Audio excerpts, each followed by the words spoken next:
Coucou, alors on se retrouve aujourd'hui pour parler cosmétiques maison et plus précisément d'Aromazone. Alors si je vous parle d'Aromazone, c'est parce que ça reste le site qui enregistre le plus de références produits. On trouve sur Aromazone des produits qu'on ne trouve pas ailleurs. Ça reste aussi un site très peu cher, donc très abordable. Et c'est le plus connu, en tout cas je pense. Donc je pense que ça intéressera beaucoup d'entre vous. Car le plus gros problème avec Aromazone, c'est qu'il y a tellement de produits qu'on ne sait plus où donner de la tête, on ne sait plus quoi acheter, surtout quand on débute. Même si j'ai déjà fait des vidéos un peu sur cette thématique, je voulais voir en direct avec vous, en vous filmant mon écran d'ordinateur. Là je suis à mon ordinateur, donc vous filmez un petit peu comment je navigue dans le site et qu'est-ce que je vous conseille. Même si bien sûr ça va vraiment dépendre du type de soin que vous voulez faire, mais bon voilà, je vais essayer un petit peu de vous guider. Donc nous voici sur le site d'Aromazone. Si je n'ai pas fait de fausses manip, vous voyez la même chose que moi. Donc si on clique sur leurs produits, on a voilà toute la liste des catégories et sous-catégories de produits. Mon premier conseil que je vous ai déjà donné, c'est surtout de ne pas acheter 3 milliards de choses. Vraiment, ne vous dispersez pas, n'achetez pas 10 000 huiles végétales, 10 000 actifs, etc. Ça ne sert à rien. Il y a beaucoup d'huiles végétales ou d'actifs que vous allez pouvoir utiliser pour vos cheveux, pour votre peau. Essayez déjà dans un premier temps, si vous débutez, de définir 2 voire 3 produits à réaliser pour ne pas acheter 10 milliards de trucs et puis c'est bête, mais peut-être que vous n'aurez pas le temps de tout réaliser d'un coup, que du coup vos actifs vont traîner dans vos placards, donc ce serait dommage qu'ils se périment. Alors déjà les huiles végétales, je vous conseille d'acheter 1 à 2 huiles végétales, voire un beurre végétal. Alors en beurre végétal, vous pouvez tester déjà le beurre de karité, voilà, c'est celui dont on entend le plus parler, on entend beaucoup de bien, c'est très nourrissant pour la peau et les cheveux, c'est vraiment tip top. En huile végétale, ça va vraiment dépendre de ce que vous voulez, de votre type de peau, de votre type de cheveux. Et puis on a tous, voilà, notre petite huile végétale chouchoute. Donc commencez déjà par prendre une huile en fonction des descriptions d'Aromazone. Des huiles, voilà, dont vous avez entendu parler, comme voilà, les plus connues, avocat, huile de coco. Pour les peaux mixtes à grasse, si vous voulez pas trop graisser votre peau, l'huile de jojoba ou de noisette. Il y a un truc quand même intéressant à savoir sur le site d'Aromazone, c'est les petits filtres qu'ils nous mettent en haut. Donc selon les propriétés que vous voulez, la problématique de peau, votre type de cheveux, votre type de peau. Si je choisis peau mature par exemple, il va me sélectionner les huiles végétales ou voilà les actifs qui correspondent aux peaux matures. Donc ça aussi, ça peut vraiment vous permettre de sélectionner pile poil ce que vous voulez. Mais voilà, achetez 1 ou 2 huiles en sachant que vous pouvez totalement utiliser celles de votre cuisine. Les huiles essentielles, un conseil, n'en abusez pas trop. Essayez d'éviter d'en mettre partout dans tous vos soins. Référez-vous bien aux conseils qu'il y a sur les fiches produits, parce que c'est pas forcément très bon de mettre plein d'huiles essentielles sur notre corps. C'est vraiment des produits qui vont être très vite absorbés par le corps et faut pas trop en abuser. Mais pareil, si vous voulez utiliser 1 ou 2 huiles essentielles pour, je sais pas moi, des problèmes de peau, ce genre de choses, pour un déodorant, etc., pourquoi pas. Je ne vais pas vous parler des absolus et des extraits CO2 parce que j'en ai jamais utilisé. Voilà, surtout des produits très concentrés, voire parfumants, mais je vous avouerai que vu le prix, voilà, je n'étais pas forcément très emballée pour tester. Au niveau des hydrolats, ce n'est pas du tout obligatoire. Moi je sais que bon, j'aime bien les hydrolats, surtout si vous voulez faire une petite lotion pour le visage ou une eau micellaire. Ça peut être très intéressant si vous avez des problèmes de peau, d'utiliser par exemple un hydrolat de tea tree au lieu d'une huile essentielle du tea tree. Ça va être quand même plus doux. La fleur d'oranger, forcément, c'est un parfum délicieux, donc je vous conseille pour les soins visage. Pour les cheveux, l'hydrolat de bambou apporte beaucoup de silice. Alors, je crois que c'est de la silice, c'est riche en silice. Et ouais, c'est ça, et voilà, ça apporte beaucoup de choses aux cheveux. Après voilà, pour le reste, ça va vraiment dépendre des propriétés que vous voulez. Donc n'hésitez pas, je vous dis, à jouer avec les petits filtres, mais achetez 1 voire 2 hydrolats, réfléchissez vraiment à ce que vous voulez faire avec, mais c'est pas la peine de vous précipiter, je vous conseille d'en acheter un seul parce que ça se périme assez vite, surtout ceux d'Aromazone qui sont un petit peu sensibles. En hydratation maintenant, ça c'est vraiment un gros conseil que je vais vous donner au niveau des actifs, donc je vous dis hein, n'en achetez pas 3000, mais s'il y en a deux que je vous recommande à 200% pour la peau et les cheveux, c'est le gel d'aloe vera et la glycérine végétale. C'est vraiment deux soins, c'est les premiers que j'ai achetés, c'est les plus polyvalents on va dire, et pour la peau et les cheveux ça fait des merveilles. Un seul exemple par rapport à la glycérine, je vous en ai déjà parlé, hein, mais vous prenez n'importe quel soin du style crème pour les mains, lait pour le corps, etc. Que ce soit d'une marque bio ou d'une marque conventionnelle, il y aura quasiment tout le temps marqué glycérine dans la composition. Alors dans les marques conventionnelles c'est surtout d'origine animale, mais voilà, ça prouve que s'ils en mettent partout c'est que c'est vraiment efficace. Tout ce qui va être extrait de plantes liquides, extrait de poudre de plantes, extrait de la ruche, extrait marin, tout ça, ça va vraiment dépendre de ce que vous voulez. Ne vous dites pas « Waouh, c'est génial, ouais, je vais tout acheter, ça a l'air trop cool ». Essayez de vraiment vous dire qu'est-ce que je vais en faire. Voilà, par exemple, extrait de plantes liquides. Mais voilà, moi j'en ai testé quelques-uns. Par exemple, le Maca Vital qui est vraiment très bien pour la pousse des cheveux. Un actif que j'aime beaucoup, ça va être le complexe d'hydratation intense. J'ai découvert ça récemment et bah tiens, j'aurais pu vous en parler dans ma vidéo favori. Mais bon, bref, c'est un actif que vraiment j'ai découvert il n'y a pas très longtemps et qui a sauvé mes mains dans mes crèmes pour les mains. D'ailleurs, bah, ma crème, elle est là.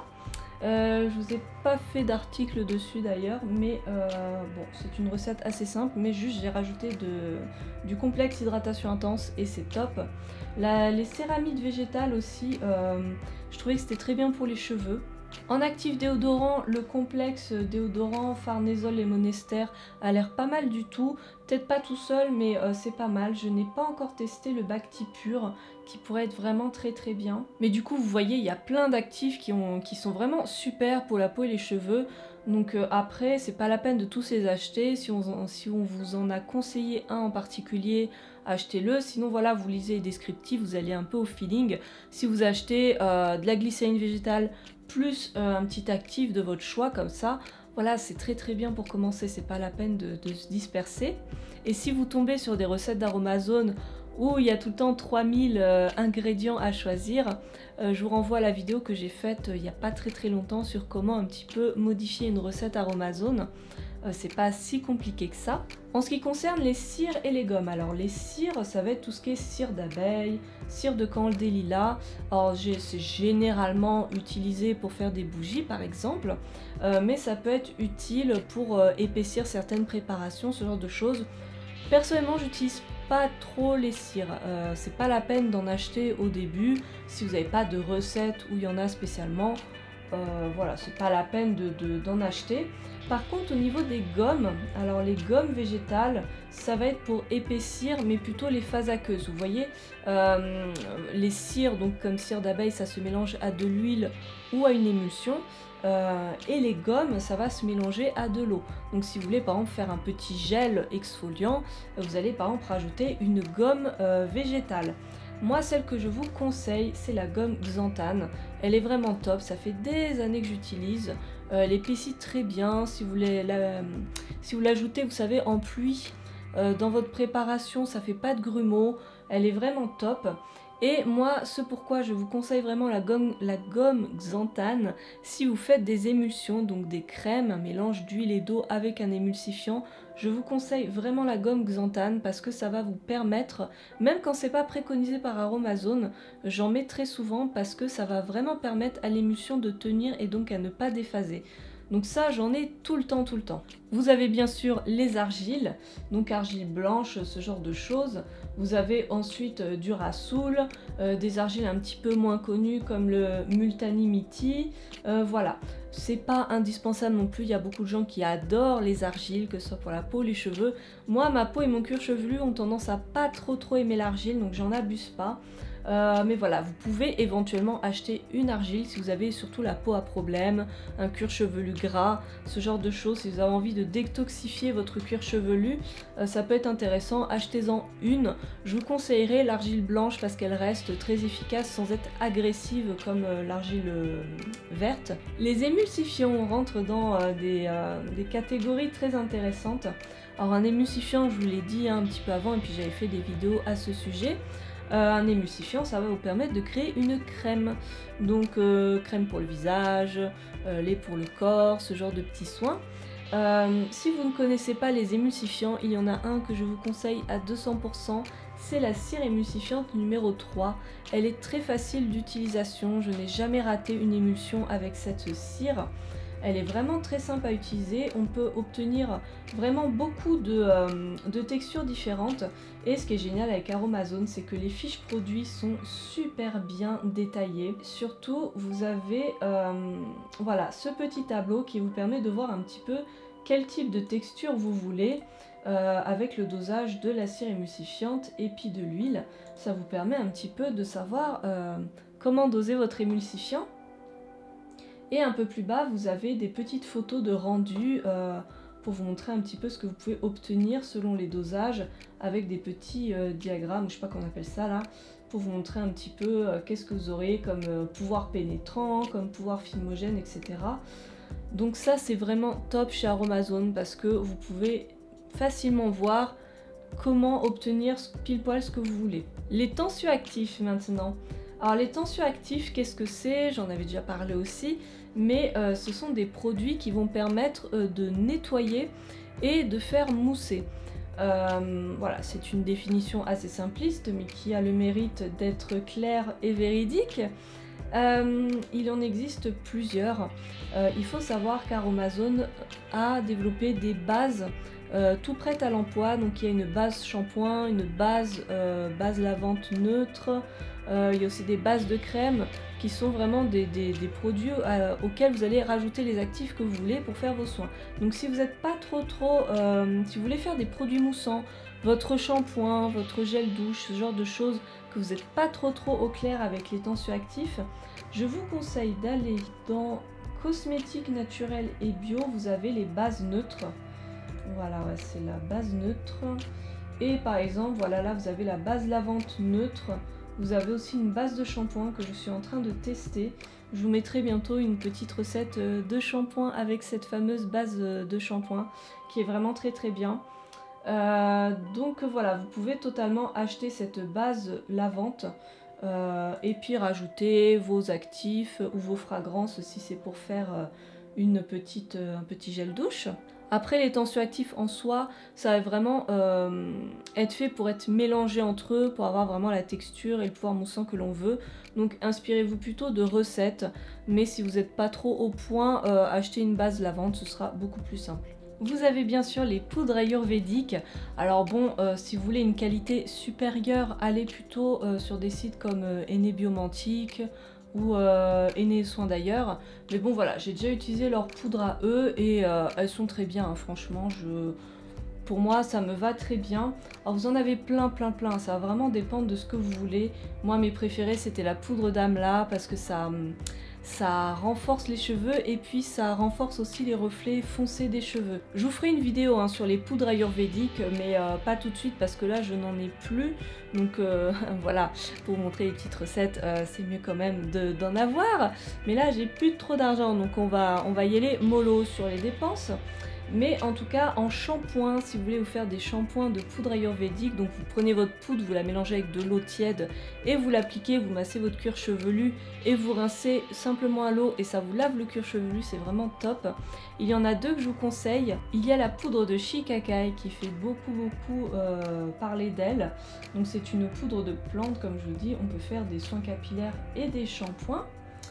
Et il y en a une autre que je préfère largement au Shikakai. J'ai utilisé différentes marques de cette poudre qui a plusieurs noms. C'est la poudre de Rita ou Reta, je ne sais pas comment ça se prononce, qui est aussi appelée Arita ou poudre de noix de lavage, puisqu'effectivement ce sont des noix de lavage. Et ce shampoing en poudre, je le trouve tout aussi efficace que le Shikai, mais il laisse beaucoup moins de résidus dans les cheveux. Donc ça, c'est vraiment super agréable. Voilà, on peut l'utiliser aussi pour la peau. Moi, c'est surtout pour les cheveux que je l'utilise. Et vraiment, je le trouve top, top, top. Donc pareil, les poudres de plantes, n'en achetez pas 3 milliards. Achetez à la limite, voilà, une de ces deux poudres pour vous faire un shampoing. Et puis une poudre de soin en fonction de votre type de cheveux. Ah, un truc très important, les conservateurs. Alors en conservateur, il en existe plusieurs. Moi, celui que je vous recommande vraiment, c'est le Cosgar, qui est chimique mais qui est autorisé en cosmétique bio et qui va vraiment vous permettre de conserver vos produits de manière optimale. Sinon, si vous voulez un conservateur naturel qui minimise vraiment les réactions allergiques, il y a le Lucidal. Alors le Lucidal, faut pas le doser au même dosage que le Cosgar, faut le doser à 4%, sinon il sera pas efficace. Mais le Lucidal, comme le Cosgar, vous pouvez le mettre dans des phases aqueuses, dans des émulsions. Donc le Lucidal, bah, c'est extrait du radis. Et voilà, ça conserve très très bien les préparations. Juste bah, le flacon coûte plus cher et il diminue plus rapidement puisqu'il faut le doser à 4%. Contrairement au Cosgar qui se dose à 0,6%. Dans les huiles, c'est totalement inutile de mettre un conservateur, mais vous pouvez rajouter de la vitamine E que voici. Donc ce n'est pas un conservateur, c'est un antioxydant qui va empêcher les beurres et les huiles de rancir, mais c'est aussi un très bon actif pour hydrater la peau et les cheveux, donc pourquoi pas en rajouter voilà, une ou deux gouttes dans vos soins voilà, pour tout ce qui est peau sèche, etc. Bon, est-ce que ma vidéo vous a été utile? Je ne sais pas, à vous de me dire, mais surtout s'il y a des types de soins que vous voulez réaliser et que vous savez pas quoi choisir, par exemple si vous voulez vous faire, je ne sais pas moi, un gommage pour le visage, vous ne savez pas comment procéder, vous ne savez pas quoi faire, bah éventuellement dites-le moi, peut-être que je vous ferai voilà comme ça une vidéo sur certaines thématiques de produits pour vous conseiller un petit peu quoi acheter. Sinon bah regardez toutes les recettes qu'il y a sur le site d'Aromazone, faites un petit peu votre marché comme ça. Moi c'est ce que je fais, hein, c'est ce qui me permet de m'inspirer pour inventer mes recettes. Et si vous allez dans la boutique Aromazone, hein, je vous avais fait un petit room tour. C'est très tentant de tout acheter, donc freinez-vous, ça sert à rien de dépenser toute votre vie là-dedans. N'hésitez pas à vous abonner à la chaîne si ce n'est pas déjà fait, à mettre un petit pouce bleu si cette vidéo vous a plu, et voilà, si vous voulez d'autres vidéos de ce type, n'hésitez pas à me le dire. Je vous dis à très bientôt et je vous fais plein de bisous, salut!